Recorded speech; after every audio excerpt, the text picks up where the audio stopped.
Print, email, Facebook, Twitter. More Kamikatsu, the Japanese town working towards a zero waste goal by 2020. Media player, space to play, M to mute, left and right to seek, 0:5500:000:55. If you think working out whether your rubbish should go into the recycling bin or not, spare a thought for the residents of the tiny Japanese town of Kamikatsu. 1,500 odd locals in this village have to sort their waste into 45 different categories. It's part of the town's ambitious goal of producing zero waste by 2020.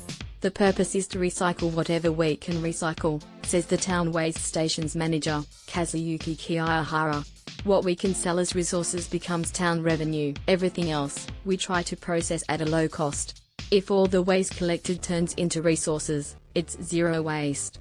Recycling cheaper than incineration. Nestled between green hills and the narrow winding roads of Tokushima Prefecture, Kamikatsu looks any other village in provincial Japan, and until the early 2000s it followed the typically Japanese way of disposing of rubbish, incineration. But when the Japanese government introduced strict new regulations cracking down on the toxic chemicals emitted by this process, the town was forced to close its incineration plant. The crisis forced Kamikatsu residents to radically rethink how they dispose of rubbish, and eventually led to the ambitious goal of going totally waste-free. These days, with the nearest incinerator located in another town, it costs 6 times more to transport and burn waste than it does to recycle it. Food scraps are mostly composted and more than 80% of the town's other waste is now recycled. The remaining 20% that can't currently be processed, things like nappies and certain types of plastics, gets sent off to be incinerated. This tiny town out on the fringes has become a glittering epicenter for the world's waste experts,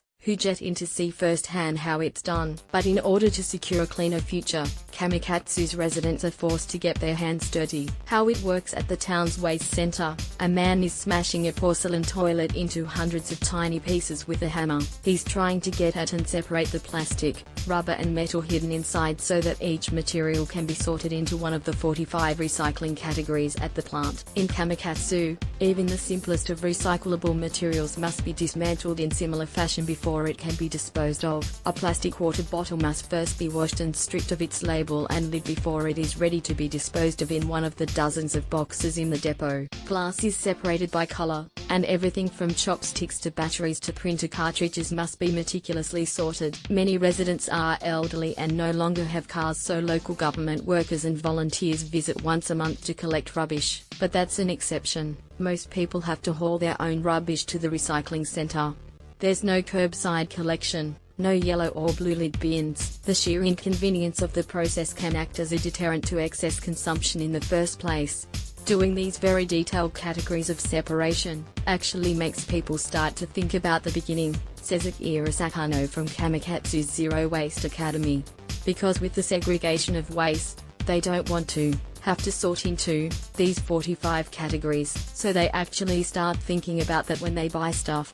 In its bid to go waste-free, the town is facing a challenge deeply rooted in Japanese culture: Japan's packaging problem. Kamikatsu calls itself one of Japan's most beautiful towns, and it's not hard to see why. Among lush trees, a steep path leads to a tiny wooden house.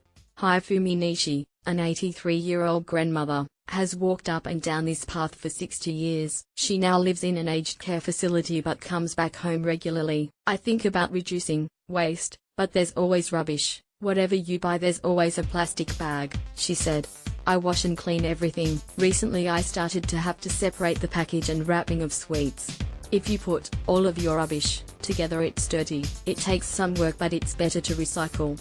Japan's love of plastic and packaging is posing a problem for the town's goal of going waste-free. Supermarkets are full of individually wrapped fruits and vegetables like pineapples, mangoes and bananas. Japanese culture is really based on this wrapping, decoration and gifting culture, Ms. Sakano said. At the same time, lots of consumers and companies have been working towards how we make products safe and clean, so that's why there's this packaging.